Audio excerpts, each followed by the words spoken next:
I'm just going to do a quick video on the necessary parts that you need for a basic Z-Tech swap for a third generation Ford Escort.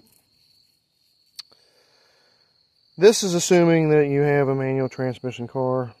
The automatic car would be pretty much the same, except for the wiring harness would be different. First thing you'll need is the bracket for the fuel filter.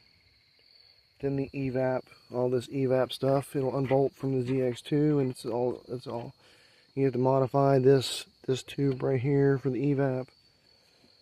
You have to get the manual wiring harness for the Z-Tech, or automatic, depending on whichever one that you're doing.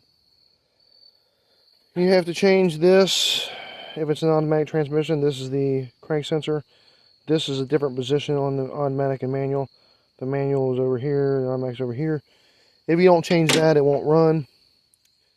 The this line right here bolts right down here, and these two bolt holes right here and here. Actually, no, it's not there. Let me see where it is. Let's see here. Where's it at? Actually, it's lower. It's down here. These two bolt holes down here. There's two bolt holes. This right here has to be. If you don't get this, you won't be able to hook the cooling up. This pipe right here is the one that's on the engine. Both of those are necessary. Most of the time when you buy an engine, they don't have these, so you got to make sure that it does. You need the radiator, the power steering pump, the catalytic converter, and let me think here. Let me think. I think that's pretty much it for the basic swap. This wiring harness back here for the ZX2, which you're going to have to put on there, will have to be modified if you don't put the full ZX2 front wiring harness in it, because the low pressure wiring is in a different place on the split port. It's over here on this harness, and on the ZX2 it's on this harness right here, which it's actually located up here on the ZX2 harness.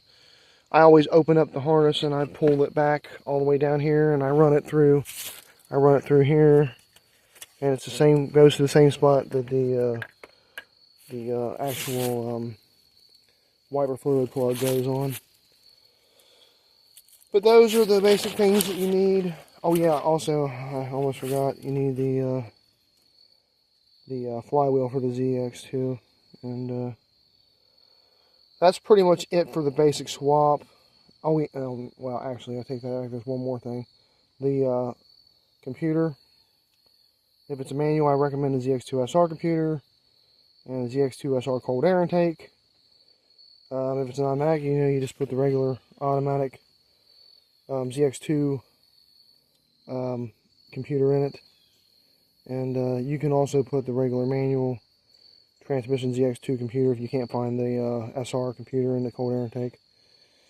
But that's pretty much all you need for the basic swap. It's relatively easy. My swaps are a little bit more involved because mine are always automatics, which you can see right here. It was an automatic. Oh, there is something that's optional. You can use the regular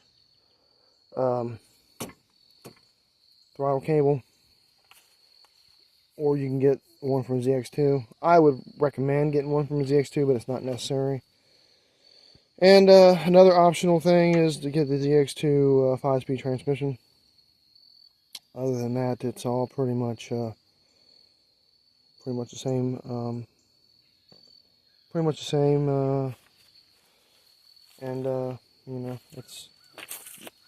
It just depends on how involved you want to get. I completely rewire the cars.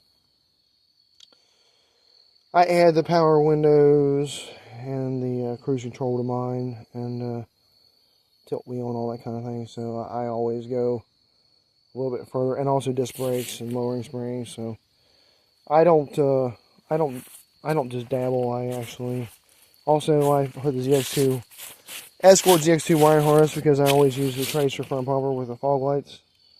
So, and the ZX2s, most of them have the fog lights. So, but that's all I wanted to go into, and hopefully this helps somebody. But thank you very much for watching. Cheers, family. Take care. Have a nice evening. Like and subscribe, and goodbye.